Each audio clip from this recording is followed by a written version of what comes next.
안녕하세요. 대한민국 교육연구소 김창한 소장이 진행하는 김창한 사롱입니다. 흔히들 낮에 커피를 마시고 밤에 잠이 안 와서 괴로웠다는 경험은 누구나 있을 법합니다.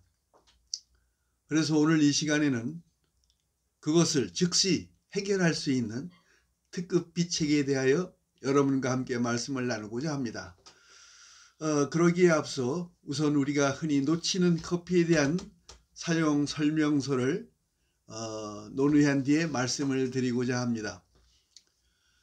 커피의 가장 기초가 되는 맛은 흔히 말하는 쓴맛입니다. 쓴맛은 거의 기본이나 다름없습니다. 커피를 마시면 느껴지는 각성 효과를 가져오는 성분이 바로 카페인인데, 카페인은 커피에 있는 성분이란 뜻입니다. 이제는 김치를 먹기보다 커피를 더 많이 마신다는 한국에서는 간단하고 편리한 인스턴트 커피 또한 자주 마시기에 커피라고 하면 원두 커피뿐만 아니라 인스턴트 커피도 함께 많이 연상이 되고 있습니다.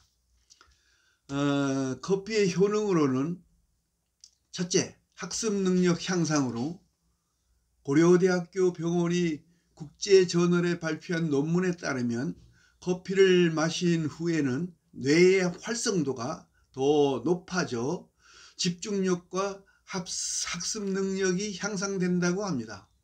두 번째로 두통을 어느 정도 해소해 준다고 합니다. 뇌혈관 순환을 촉진시켜 두통을 해소시키지만 너무 많이 마시면 오히려 역효과가 발생합니다. 세 번째로 심장질환의 위험을 줄여주고 심장마비의 가능성을 낮춰준다고 합니다. 하루에 한 잔 내지 세 잔의 커피는 심장질환을 24% 가까이 줄여준다고 합니다. 다만 과도한 커피 섭취는 오히려 심혈관계에 부담을 줄 수 있기 때문에 적정량 하루에 3잔 이내를 준수해야 한다고 합니다. 네 번째, 일부 암 발생 확률을 줄여준다고 합니다.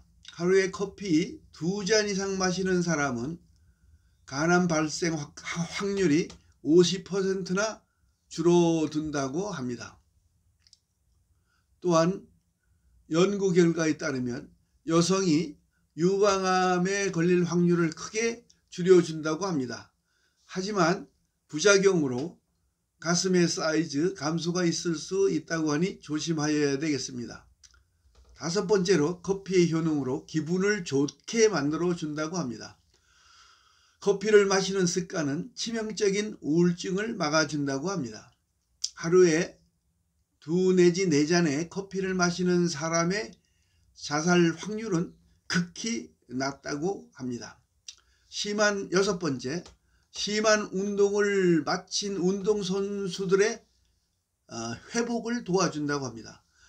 운동을 마친 선수들이 섭취하는 탄수화물에 커피를 첨가했을 경우 기존 대비 60%의 에너지를 더 저장할 수 있다고 합니다. 일곱 번째, 알츠하이머 병이나 파킨슨 병의 위험성을 낮춰준다고 합니다.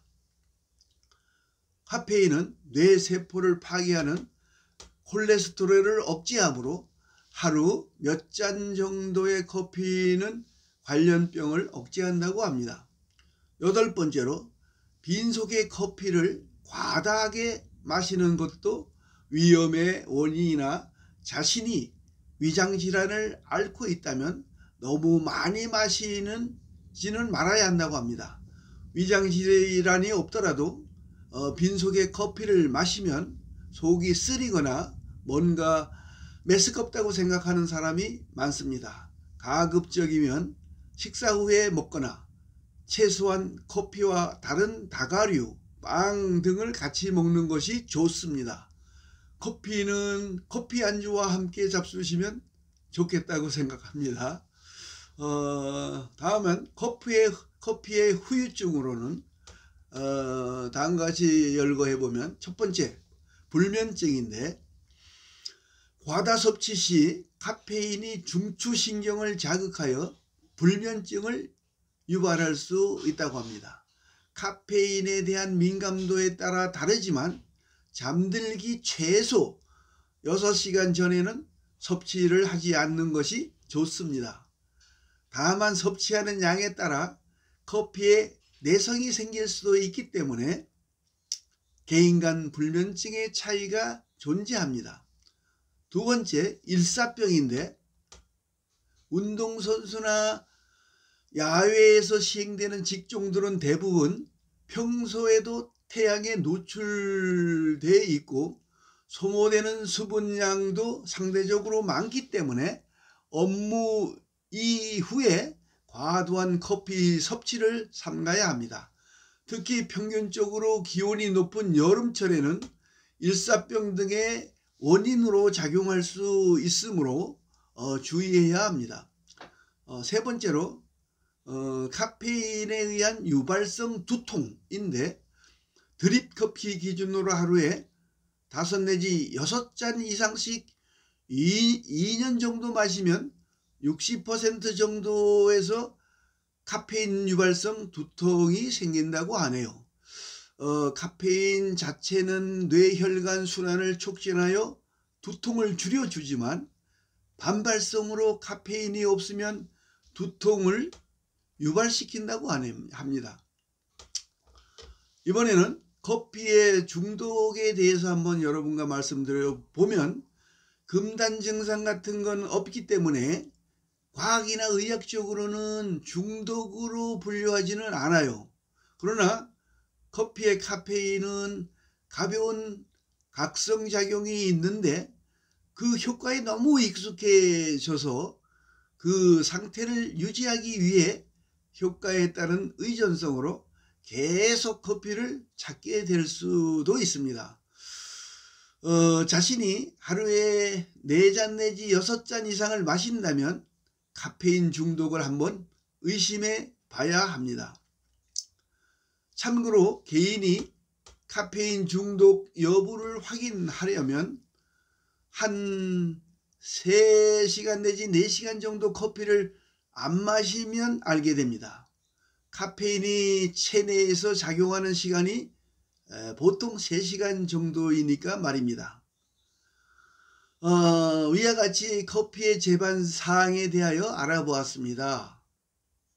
그 중에서 불면증과 관계 있는 것은 커피 속의 카페인 성분인데, 카페인은 신경과 관계 있으므로 적어도 위에서 말씀드린 대로 수면 전 6시간 전에는 마셔야 한다고 권장하고 있습니다.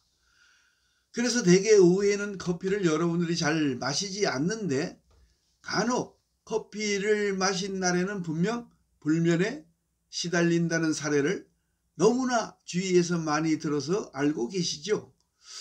아무리 잠을 자려고 수면해 보려고 안간힘을 써도 소용이 없는 이유는 바로 카페인에 의해 신경이 눌려 있다가 안정되어 있다가 카페인 성분이 떨어져, 즉 없어져 신경이 활발하게 각성되기 때문입니다. 그러니 신경이 곤두서는데 잠은 점점 달아나고 눈은 말똥말똥 초롱초롱하여 잠이 올리 만무하지요. 바로 그때 특효 처방은 바로 신의 한 수로 아이러니컬하게도 잠의 원수와 같은 커피를 즉시 한 잔 타서 더 먹게 되면, 더 잡숫게 되면 바로 숙면할 수 있다는 것입니다. 커피 먹고 수면하려고, 잠을 자려고 발버둥 치시지 말고 의연하고 안정되게 느긋하게 커피를 다시 한번 잡수시는 여유를 가지시면 어떨까 하는 말씀을 드려봅니다. 어떤가요? 신의 한 수를 알려드리면서 오늘 이 시간 김창한 사롱을 마치겠습니다. 다음 시간에 뵙겠습니다.